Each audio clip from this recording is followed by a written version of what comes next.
And President de Valera now moves forward to bid a formal but nevertheless sincere welcome to our visitor from the United States.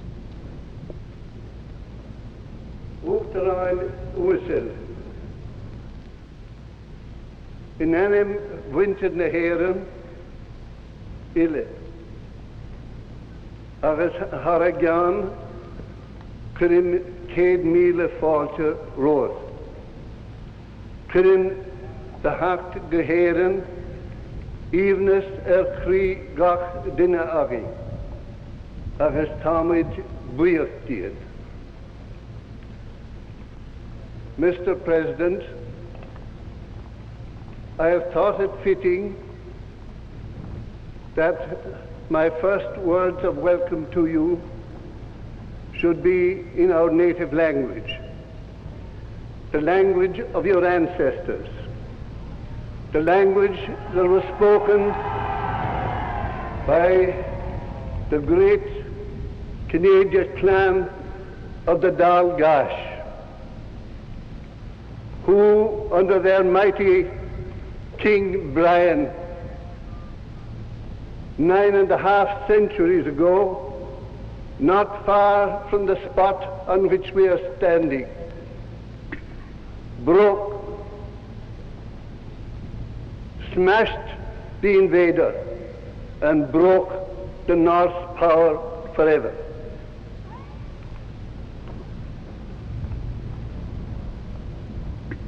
Our welcome, Mr. President, is universal and heartfelt. We welcome you in the first place as the head and chief executive and first citizen of that great Republic of the West, upon whose enlightened, wise, and firm leadership hangs the hope of the world.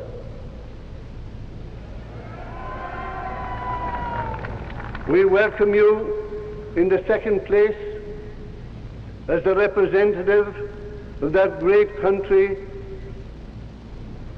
in which our people sought refuge when driven by the misery of tyrant laws from their motherland, sought refuge and found themselves and their descendants a home in which they prospered, won renown, and gave distinguished service in return.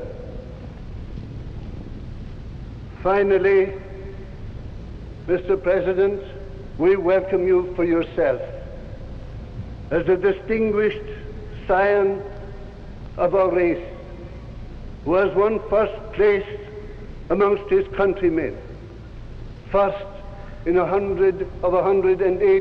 a nation of 180 millions of people. We are proud of you, Mr. President. We admire you for the leadership you are giving. We trust that under God's inspiration and with His help, you will be able to accomplish the aims which you have in mind, the aims of all who love mankind.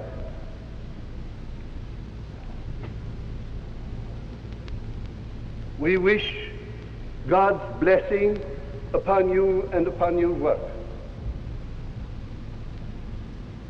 Fad Sayodich,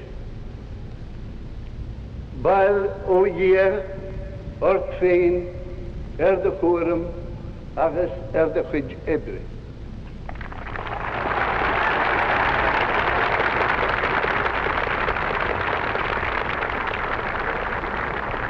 Now President Kennedy steps forward to reply. There are many reasons why I was anxious to accept your generous invitation and to come to this country. As you said, 8 of my grandparents left these shores in the space almost of months and came to the United States. No country in the world, in the history of the world, has endured the hemorrhage which this island endured over a period of a few years of so many of her sons and daughters. These sons and daughters are scattered throughout the world, and they give this small island a family of millions upon millions who are scattered all over the globe, who have been among the best and most loyal citizens of the countries that they have gone to, but have also kept a special place in their memory, in many cases their ancestral memory, of this green and misty island. So in a sense, all of them who visit Ireland come home. In addition, Mr. President, I'm proud to visit here because of you, an old and valued friend of my father, who has served his country with so much distinction, spreading over the period of a half a century. He has expressed in his own life and in the things that he stood for the very best of Western thought and, equally important, Western action. And then I'm glad to be here because this island still fulfills a historic assignment. There are Irishmen buried many thousands of miles from here who went on missions of peace, either as soldiers or as churchmen who traveled throughout the world carrying the gospel, as so many Irish have done for so many hundreds of years. So, Mr. President,